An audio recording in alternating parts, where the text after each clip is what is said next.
দেখুন এই লোকটি যখন রাস্তা দিয়ে এটা নিয়ে হাঁটতেছিল তখনই তো রাস্তার সবগুলো ইট একেবারে শূন্য হয়ে যাইতেছিল। भाई यहाँ पे क्या हो रहा भाई। আরে আজকে তো কাজ করতে করতে আর হাঁটতে পারতেছি না। ये सब क्या देखना पड़ रहा है।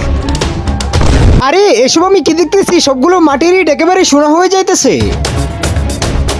আরে ভাই একটু ওইদিকে তাকিয়ে দেয়। হ্যাঁ ভাই দেখতেছি তো এই পুরো রাস্তাটাই একেবারে স্বর্ণের হয়ে যাইতেছে। আরে বুঝতেছি না এটার জন্য কি সবকিছু এমন হয়ে গেল। তাড়াতাড়ি যাই, এক্ষুনি কিছু একটা ব্যবস্থা করতে হবে।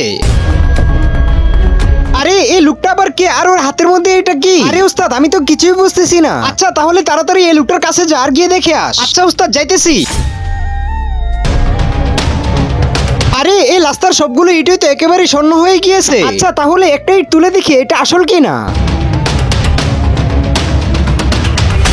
আরে আমি তো যেটা ভেবেছি সেটাই হয়েছে, সবগুলো এটা একেবারে স্বর্ণ হয়ে গিয়েছে। তাড়াতাড়ি যা, এক্ষুনি সবগুলো একেবারে লুকিয়ে ফেলতে হবে। আরে ভাই এই ইটগুলো কি স্বর্ণ তুমিই বানাইছো নাকি? আরে ভাই আমি তো বানাই নাই, সবকিছু তো এটার জন্য হয়েছে। আরে আমি তো যেটা ভেবেছিলাম সেটাই হয়েছে, এক্ষুনি উস্তাদের কাছে সবকিছু গিয়ে খুলে বলতে হবে। নেক্সট পার্ট দেখতে চাইলে লাইক সাবস্ক্রাইব করে কমেন্টে পার্ট 2 লিখে যাও।